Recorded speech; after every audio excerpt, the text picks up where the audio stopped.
Finance Minister Arun Jaitley has said there will be no compromise with those indulging in violence in Jammu and Kashmir. Even efforts will be made for development of the state, which was denied for the last 60 years. Addressing a rally in Jammu city, he also slammed Pakistan for the current unrest, saying it was attacking the integrity of India in a new way after failing to snatch the state by waging wars and fueling trouble over since partition in 1947. Jaitley also paid tribute to Pandit Prem Nath Dogra and said his sacrifice will never be forgotten. Information and Broadcasting Minister Venkaiah Naidu slams Congress for ruining the country and practicing divisive politics, says Congress is responsible for the situation in Jammu and Kashmir, attacks Congress for giving contradictory and irresponsible statements on Pakistan-sponsored terrorism. Lok Sabha Speaker Sumitra Mahajan has said active involvement of women parliamentarians in the development process will result in meaningful and inclusive growth. The Lok Sabha Speaker remarked at the valedictory session of BRICS Women Parliamentarians Forum in Jaipur. She also stressed on inclusiveness in development to make it sustainable and effective, while underlining the role of laws and legislations to achieve sustainable development. Heavy rains in many parts of Uttar Pradesh and Madhya Pradesh have resulted in floods. Heavy rainfall triggers floods in many parts of Madhya Pradesh, Uttar Pradesh and Bihar. Water enters in houses in Patna city. 15 people reported dead in Madhya Pradesh. NDRF deployed an army on standby for relief work. Former Union Minister Najma Heptullah was sworn in as the Governor of Manipur at Raj Bhavan in Imphal. Acting Chief Justice of Manipur High Court Rakesh Ranjan Prasad administered the oath of office.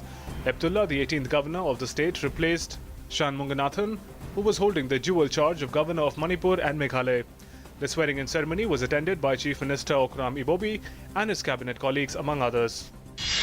In Jammu and Kashmir, 3 militants were killed in an encounter between militants and the armed forces in Tangdhar area along line of control in North Kashmir's frontier Kupwara district.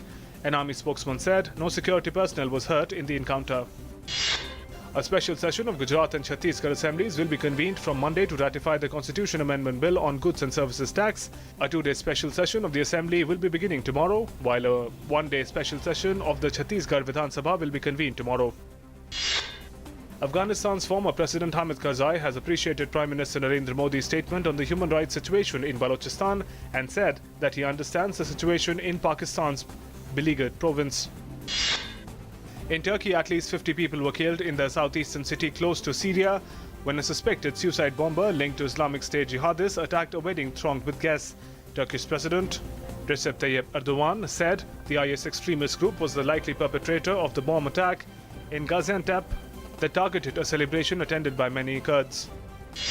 Iraq has hanged 36 men convicted over the killing of up to 1,700 military recruits at a former US base in 2014. The massacre at Camp Speicher near Tikrit was carried out by fighters from so-called Islamic State as it seized territory across northern Iraq. Outrage over the massacre of mostly Shia cadets helped mobilize Iraq's Shia militia in the fight against IS. At least 10 people were killed in 2 explosions in a town in central Somalia. The Shabab militant group claimed responsibility for the blast in the town of Galkayo. The first blast was caused by a truck loaded with explosive and the second was a minibus. The Shabab carries out regular attacks against government, military and civilian targets using suicide car bombers and gunmen. Philippine President Rodrigo Duterte railed against the United Nations after it called for an end to the wave of killings unleashed by his war on drugs, saying he might leave the organization.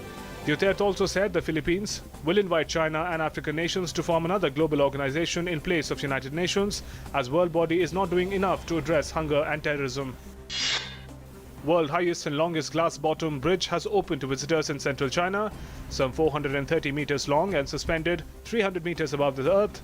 The bridge spans the canyon between 2 mountain cliffs in China's central Hunan province. 6 meters wide and made of some 99 panels of clear glass, the bridge can carry up to 800 people at the same time. Britain's Mo Farah became the first man since Finland's Lasse Viren in 1976 to retain 2 Olympic distance titles when he raced to his most satisfying victory in 5,000 meter. After retaining the 10,000 meter title last week, Farah produced an exemplary race to win a second 5-kilometer gold in 13 minutes. In men's football, host Brazil beat Germany to bag their Olympic football gold for the first time in its history. The pulsating final ended 1-1 at the end of the regulation time. In the shootout, Brazil defeated Germany 5-4. Neymar Jr. led Brazilian team to its glory as they took the semi-final revenge from 2014 FIFA World Cup, where the hosts were beaten by Germany 7-1.